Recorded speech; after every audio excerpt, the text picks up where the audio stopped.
All right, so strap yourselves in for this one because we are diving deep into thriller territory today with Don't Say a Word. Yeah, you know Michael Douglas, a kidnapped daughter, and the clock is ticking.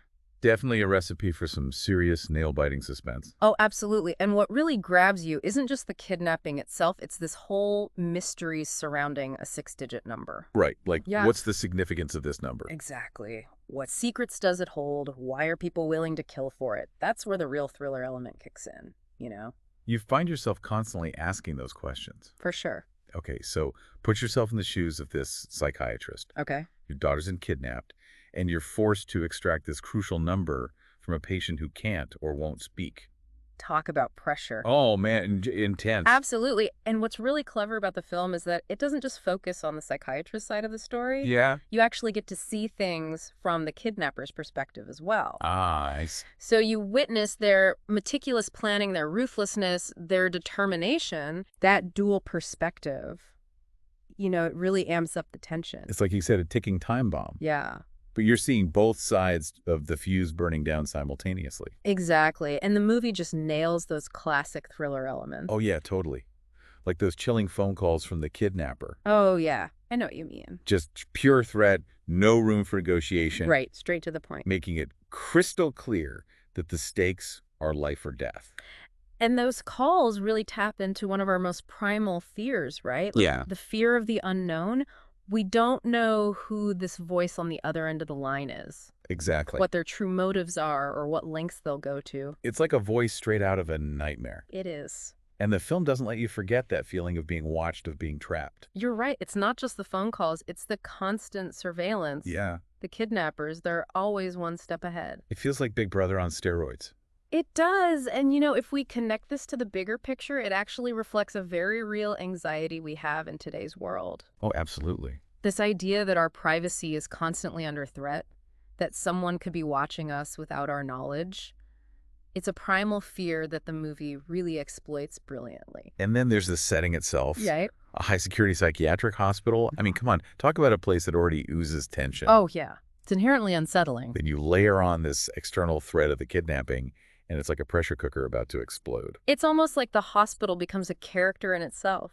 You know, I never thought about it that way, but yeah, I totally see that. The sterile environment, the locked doors, the constant observation, they all contribute to this suffocating atmosphere that mirrors the protagonist's struggle. Okay, so at the heart of this thriller is Elizabeth, the selectively mute patient. Right. Now, for those who might not be familiar with the term, selective mutism is a condition where a person is physically capable of speech, but they're unable to speak in certain situations, often due to some past trauma. Ah, I see. So the big question surrounding Elizabeth is she truly ill, or is there something more to her silence? That ambiguity is what makes her character so fascinating, right? Absolutely. And it keeps the audience guessing throughout the entire film. She's like a walking, talking enigma. Well, literally a walking enigma. That's a good way to put it. And then you have this recurring symbol that pops up throughout the movie, the doll Mishka. Oh, yes, Mishka. It's not just a child's toy, though. No, it's not. It represents Elizabeth's fractured past, her inability to speak. And for the kidnappers, Mishka becomes the symbol of their control over Elizabeth and her fragile mental state. Oh, wow, that's a great point. They exploit that vulnerability using the doll to manipulate both Elizabeth and the protagonist. It's chilling how an object so innocent can become so menacing. It really is.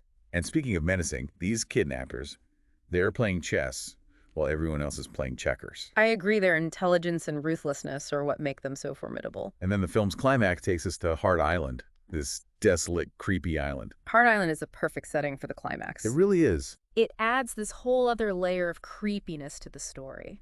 Picture this, you're on this eerie island.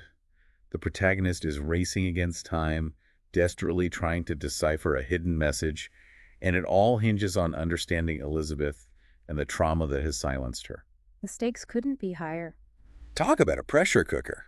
And what makes that climax so effective is that it's not just about solving a puzzle, it's about the raw desperation of a father trying to save his child. That emotional intensity just pulls you right in. Absolutely. You, as the viewer, are right there with the protagonist, experiencing his fear, his determination, his love for his daughter. It's those emotional stakes that elevate the thriller to another level. I couldn't agree more. It's what makes Don't Say a Word such a gripping and memorable film. And you know what's so great about Don't Say a Word? It's not just about the thrills, it actually makes you think. It's like peeling back layers of an onion. You think you've got it all figured out, but then there's always another twist, another layer underneath. It keeps you on your toes. And it leaves you with these lingering questions like, does the psychiatrist ever truly grasp the full extent of Elizabeth's trauma? Right. And what about the surviving kidnapper? What drives him, even after all these years? Yeah, what is his end game? That ambiguity is what makes the film so compelling and so rewatchable. It definitely is. And speaking of rewatchable, one thing that always strikes me is how the film masterfully builds suspense right from the beginning. Oh, yeah. Like that very first phone call from the kidnapper. Oh, man, chills. Remember, it's not just what he says, but how he says it. Oh, absolutely. Mm-hmm. It's that cold, calculating tone. No police, no deviations, or Jesse is gone. Straight to the point, no nonsense. It's like a punch to the gut. You instantly understand the rules of the game, and the stakes are terrifyingly high. You're on edge from that moment forward. It's that psychological tension that's so effective. It really is. It's not about jump scares or gore. It's this constant underlying threat, the feeling that danger is lurking just around the corner. Like a shadow that follows you everywhere you go. Exactly. And the film cleverly uses technology to amplify that feeling. The kidnapper's use of surveillance. Oh, yeah. It's both fascinating and disturbing. It makes you think twice about all the technology we surround ourselves with, right? Are we really in control or are we being controlled? The film taps into that modern anxiety, the fear of being watched, of having our privacy invaded. But speaking of invasion, the way the film uses setting to ramp up the tension is brilliant. Oh, absolutely. Psychiatric Hospital Bridgeview, it practically becomes a character itself. Yeah, it's this pressure cooker of anxiety. It's a place of confinement both for the patients and ultimately for the protagonist himself. Right. The sterile environment, the locked doors, that constant observation, it creates this feeling of claustrophobia and unease that really mirrors the protagonist's desperate situation. And just when you think you have a handle on what's real and what's not, you have Elizabeth, the selectively mute patient. Right. Is she genuinely traumatized? Yeah. Or is she playing everyone? That ambiguity is like fuel to the fire of this thriller. It keeps you guessing the whole time. And Elizabeth's silence itself becomes this powerful tool of suspense. I love how her silence forces you to pay attention to every subtle expression, every hesitant movement. You're constantly trying to read between the lines, decipher what she knows, what she's hiding. It's a brilliant way to engage the audience, to make them active participants in the mystery. And it reminds me of that classic Hitchcock quote, "There is no terror in the bang, only in the anticipation of it." Oh, that's a good one. And Elizabeth, she embodies that anticipation perfectly. Speaking of symbols, we can't forget about the doll Mishka. Oh, yes, Mishka. It's more than just a doll. For sure, Mishka isn't just a doll. It's this tangible representation of Elizabeth's trauma. Right. It represents her lost voice, her stolen innocence. And for the kidnappers, it becomes a symbol of their control over her. Oh, wow. That's an interesting perspective. They weaponize her past, turning a childhood toy into this tool of manipulation. It's such a brilliant way to add depth to the thriller. You have this seemingly innocent object that becomes imbued with menace and psychological weight. I agree. And the film is full of these clever twists and turns, Oh, yeah. For a while, you think the number is connected to Elizabeth's father, but then suddenly we're on Hart Island, this mass burial ground. That was a great twist. Talk about creepy. The Hart Island element is brilliant. It expands the scope of the thriller, injecting this historical and geographical dimension into the mystery. You're right. It's a place shrouded in secrecy, a place where the past literally lies buried. It's like a perfect visual metaphor for the secrets and traumas that are at the heart of the film. Exactly. The movie keeps you off balance, constantly guessing. It's like walking through a haunted house where every corner you turn leads to another chilling discovery. It's a wild ride for sure. And that's what makes a good thriller, isn't it? That constant feeling of being one step behind, trying to piece together the puzzle while the clock is ticking. Absolutely. Don't Say a Word is a masterclass in sustained tension. Couldn't have said it better myself. And it's not just the plot twists that keep you hooked, it's the characters themselves. Right. They feel real flawed, driven by a mix of desperation and, in the kidnapper's case, pure obsession. They're not just cardboard cutouts. You actually feel for them, even the villains to some extent. Yeah. The film delves into the darkness that can lie beneath the surface of seemingly ordinary people. Like the psychiatrist wrestling with his own demons. Right. The mute patient trapped in a prison of her own trauma, and the kidnapper driven by this relentless, almost fanatical desire. Speaking of the kidnapper, Sean Bean, who plays Patrick Hoster, gives such a chilling performance. He's so good. He's terrifying without even raising his voice. It's that quiet menace that makes him so effective. He's calm, methodical, but there's this underlying ruthlessness that's truly unsettling. Yeah, he doesn't need to shout or rant. His actions speak louder than words. And Brittany Murphy as Elizabeth, she's incredible too. She's phenomenal. She conveys so much emotion without uttering a single word. Her performance is a testament to the power of nonverbal communication. She uses her eyes, her facial expressions, her body language to create this incredibly nuanced and heartbreaking portrayal of a woman trapped by her past. It's really impressive. It's a reminder that sometimes silence can be more powerful than words, especially when it comes to conveying the depth of trauma. And the film doesn't shy away from exploring the impact of trauma not just on Elizabeth, but on the psychiatrist as well. One of the most fascinating aspects of the film is how it delves into the psychological effects of trauma. Yeah. We see how past events can shape our present, how they can leave these invisible scars that can continue to haunt us years later. Trauma can have a ripple effect that impacts every aspect of a person's life. And the film doesn't offer any easy answers or simple solutions. It forces us to confront the complexities of trauma, the ways in which it can distort our perceptions, our memories, our relationships. It's a theme that resonates deeply, especially in today's world where we're becoming increasingly aware of the prevalence and impact of trauma. And remember that scene where the psychiatrist decides to use sodium and metal on Elizabeth? Oh, yeah. That was a risky move, both ethically and in terms of the plot.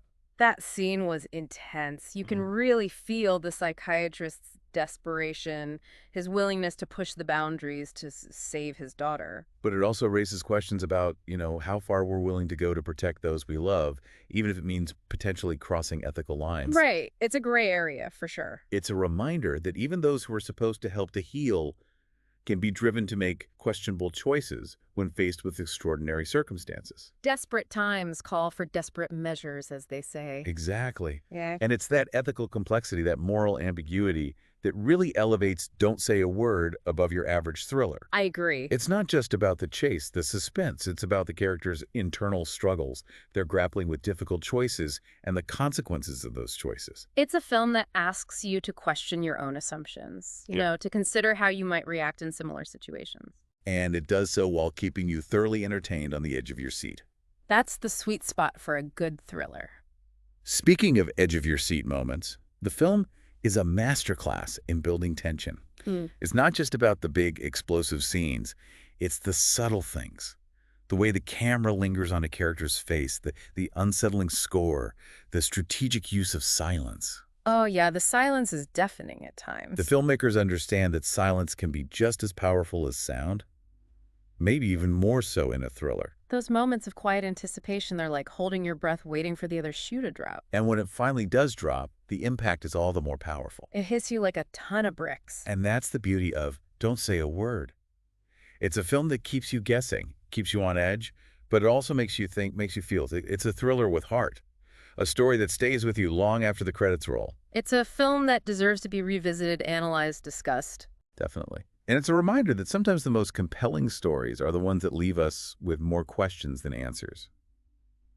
Yeah, it's amazing how the film uses silence not just as a character trait, but as a cinematic tool. Right. It's like those moments where the sound drops out, the score fades away, and you're left with this incredible tension, this feeling of anticipation. Like the silence itself becomes a character. Yeah, or it's like a lurking presence that's always there, just out of sight. It's like that feeling you get when you're home alone at night and you hear a creak in the floorboards. Your mind instantly fills in the blanks, conjuring up all sorts of terrifying possibilities. Exactly. And that's what Don't Say a Word does so well. It plays with our primal fears, those anxieties about the unknown. And it does so without resorting to cheap tricks or excessive gore. Right. The real horror lies in the psychological manipulation, the constant threat, that feeling that you're never truly safe, even in your own home. I remember watching this movie for the first time, and I was like, I need to check all the locks in my house, make sure the windows are secure. It really gets under your skin, makes you question your own sense of security. And that's the mark of a truly effective thriller, isn't it? It's not just about entertainment. It's about leaving you with this lingering sense of unease, a new awareness of the darkness that can exist in the world and maybe even within ourselves. Totally. Don't Say a Word Yeah. isn't just a movie you watch, it's an experience you feel. It's a reminder that sometimes the most terrifying monsters aren't the ones lurking in the shadows, but the ones hiding in plain sight, the ones we least suspect. And the film's ending with its lingering ambiguity, it's like a final chilling whisper that leaves you wondering, is it really over? Can we ever truly escape our past? That's something for the viewer to ponder long after the screen goes dark. It definitely leaves you with some food for thought. Well, I think it's safe to say that Don't Say a Word delivers on the promise of a thriller. It's a heart-pounding, mind-bending ride that will keep you guessing until the very end. Absolutely. But it's also a film that rewards multiple viewings, revealing new layers of meaning and complexity each time. If you haven't seen it, add it to your list. Correct. And if you have, maybe it's time for a revisit with a fresh perspective. I couldn't agree more. It's a film that deserves to be analyzed, discussed, debated, and despite its dark subject matter, it ultimately leaves you with this glimmer of hope, this sense that even in the face of unimaginable trauma, the human spirit can endure, can find a way to heal, to speak its truth. And that's a powerful message, a reminder that even in the darkest of times, there's always light to be found, a voice waiting to be heard. Thanks for joining us for this deep dive into Don't Say a Word. It was a pleasure to explore this thriller with you. Until next time, keep watching, keep questioning, and keep those thriller senses sharp.